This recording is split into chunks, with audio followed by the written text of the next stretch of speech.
Stadification de cancer, TNM essentiel.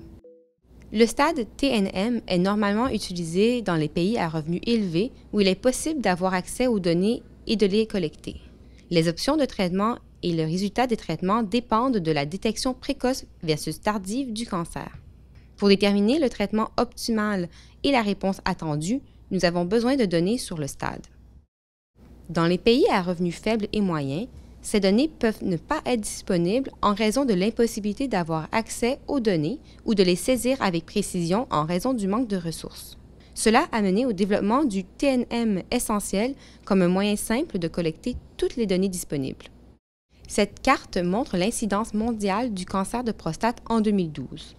Il y a une forte incidence du cancer de prostate dans les pays occidentaux, une faible incidence en Afrique subsaharienne, mais une incidence croissante en Afrique du Sud. L'augmentation de l'incidence du cancer de la prostate est-elle due à l'introduction du test de l'APS permettant la détection précoce d'une maladie ou les cancers de prostate sont-ils plus avancés? Nous avons besoin de données sur le stade pour répondre à ces questions. Traditionnellement, dans le TNM, la stadification commence par une description de la tumeur, puis de l'atteinte ganglionnaire et ensuite des métastases. Dans le TNM essentiel, la stadification commence par la documentation des métastases. Ceci est fait pour simplifier le TNM afin que les pays à revenus faibles et moyens puissent collecter des données sur les stades. C'est une manière différente de classer l'étendue de la maladie pour la rendre facile à archiver dans les registres de cancer. Si nous devons stadifier un cancer colorectal en utilisant un TNM essentiel, nous établirons d'abord s'il existe des métastases à distance. S'il y en a, alors le patient sera classé au stade 4 et le registraire n'aura pas besoin de continuer à chercher des données sur l'étendue de la maladie. S'il n'y a pas de métastase, nous établirons alors s'il y a évidence de maladie ganglionnaire.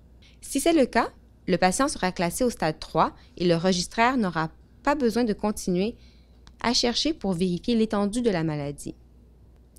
Si aucun ganglion n'est impliqué, nous établirons alors si le cancer a traversé la paroi intestinale. Si oui, le patient sera classé au stade 2.